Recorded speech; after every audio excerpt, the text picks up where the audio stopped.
Don't cook any potatoes before watching this video. I now only cook that way. To start this recipe, I'm going to use for already peeled potatoes. I will cut each of the potatoes very finely until I have several small pieces. Then I'm going to pour the potatoes into a pot over low heat. Next, I'm going to pour in water until it covers our ingredients. I'll add a teaspoon of salt and mix it in.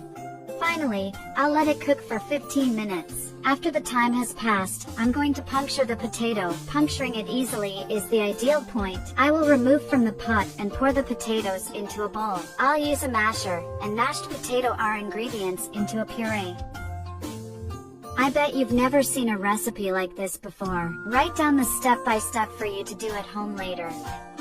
Next, I'll add 1 teaspoon of salt, half a teaspoon of black pepper, 50 grams of Parmesan cheese, and parsley, used to taste. I'll mix everything very well, incorporating the ingredients into our potato dough.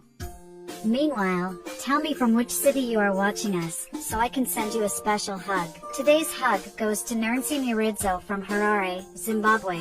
I am glad you are enjoying our recipes. With the mixture at this consistency, I will add half a cup of breadcrumbs, followed by 2 eggs. Again, I will mix everything very well, incorporating it very well into our dough. Make it and try it. You will thank me for teaching you this recipe. Once this is done, I'm going to use some olive oil, which I'm going to rub on my hands and make small portions with our dough, and shape them this way, but you can shape them any way you like. With all the portions done, let's go to the next step. In a pan with low heat, I'm going to add oil, use enough for frying. With the oil hot, I'm going to add each one of the portions we made to fry. It is important to keep an eye on it so that it doesn't burn, because it doesn't take long for our recipe to reach the ideal point. With one side starting to brown, I will turn our recipe over so that it fries evenly on both sides. When it starts to brown again, I'll remove it from the pan because this is the ideal point for our recipe.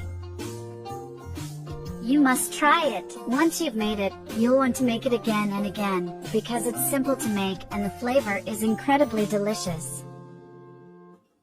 And our amazing recipe is ready. To make it even better, I'll taste it together with mayonnaise, but it's optional. I hope you enjoyed our recipe. Thank you very much for following us so far. I'll see you in the next video. Bye!